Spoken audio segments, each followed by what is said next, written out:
Lagi naman natin naririnig na habang buhay may pag-asa. Ba't hindi natin gawin lahat habang mayroon pa? Sumugal, kung sa anumang bagay. Sa pag-ibig man yan, sa negosyo, sa karir.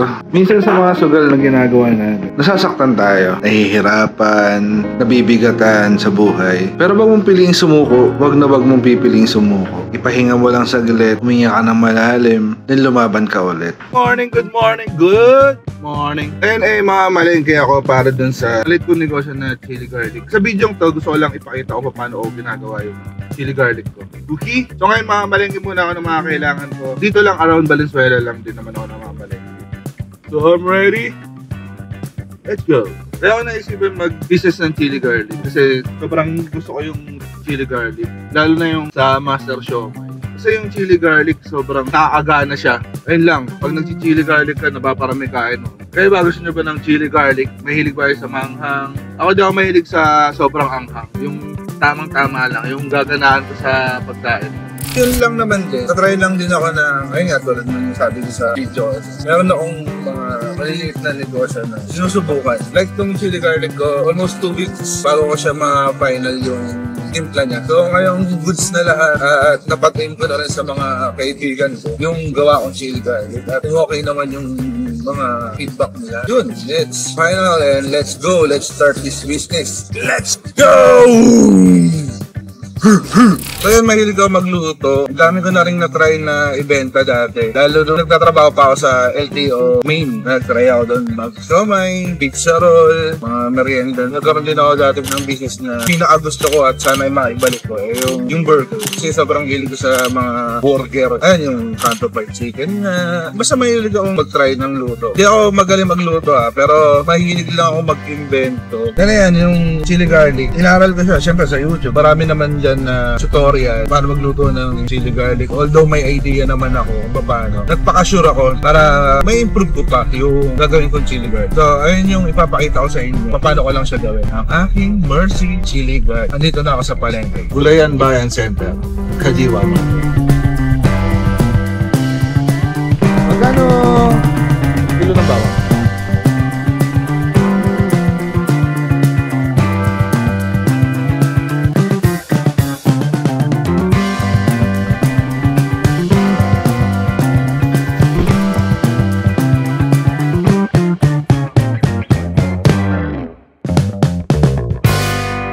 So yun, tapos na ako dito sa may Kadiwa, dito sa may Dalandanan. Ang kailangan ko na lang ngayon mantika. So, malapit na ako sa kinukuhanan ko ng mantika. Kung dito ako kasi kukuha pang negosyong mantika, sure na makakatipid ka.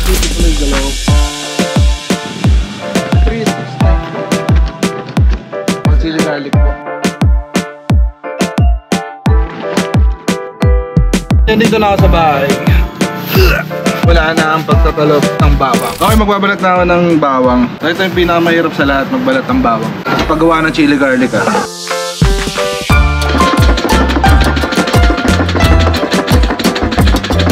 Yan, ganyan ginagawa ko para matanggal yung balat.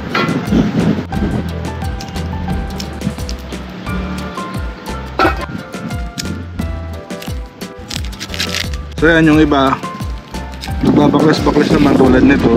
Yan. Pero iba buo pa rin. Pero at least maski pa paano, mapapabilis ka. Tapos yung iba, nare-rekta na balat na.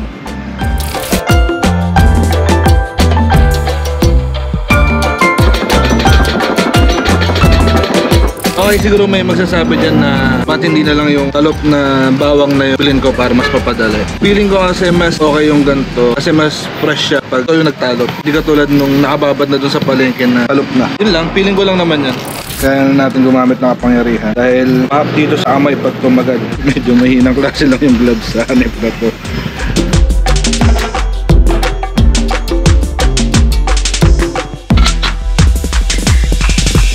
Okay, tapos na namin balatan itong mga bawang. Ito yung siling gagamitin natin. At yung mga pampalasa na gagamitin ko. Papakita ko sa inyo kung paano ko lutuin ang Mercy Chili Garlic. Let's go! Lahat kasi Pino-Pino eh. Para sa akin ha. So next sili naman, tuwang anghang lang. Kasi syempre, ang benta nga, at hindi naman lahat gusto yung sobrang anghang. So okay na yung saktuhan lang. All goods, papait lang mantika, then luluto, no?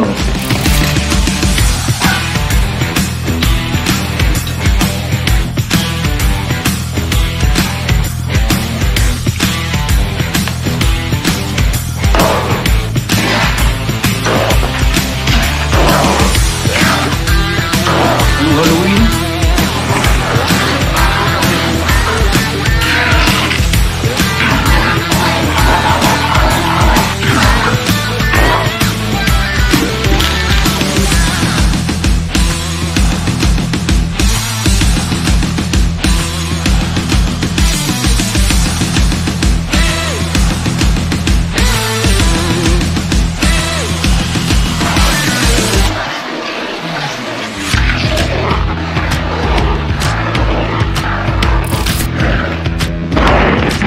Okay, malapit na matapos to. After nito, papalamigin lang namin, then lagay na sa lalagyan. Kasi kailangan malamig muna to bago siya ilagay doon sa lalagyanan.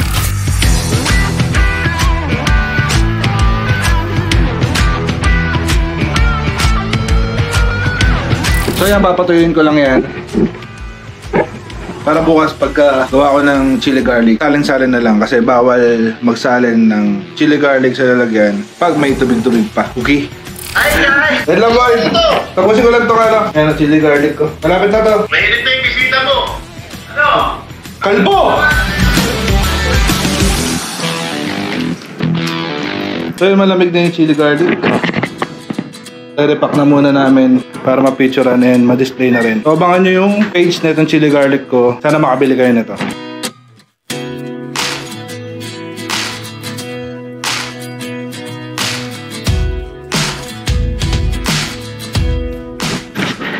Okay, tapos na ako mag-repack ng chili garlic ko. Ayun, natatanggal pa nga yung sticker. So, gagawin ko pa lang naman to ng page. Dun sana, pag natikman nyo, magustuhan nyo naman. Pero ako, sobrang ginaganaan ako kumain. Pag yung pagkain ko, nilalagyan ko nito. Sinisimulan ko pa lang tong business na to na Mercy Chili Garlic. Testing lang talaga siya na hindi masamang magsimula ulit. Kung hindi natin sisimulan ang isang bagay, wala tayong makukuha, wala tayong mararating, o hindi natin makakamit yung gusto natin, yung pangarap natin. So huwag kang matakot na nasimula ng isang bagay na alam mo naman na gusto mo, na alam mo na para sa mga mahal mo, para sa sarili mo, yung ginagawa mo. Lumaban ka, gawin mo yung best mo, manalo't matalo man, alam mo sa sarili mo na ginawa mo lahat, sinubukan mo, nilaban mo. So yun lang, laban lang, huwag matakot magsimula ulit. Kasi kung hindi mo sisimulan, walang mangyayari. So hanggang dito na lang.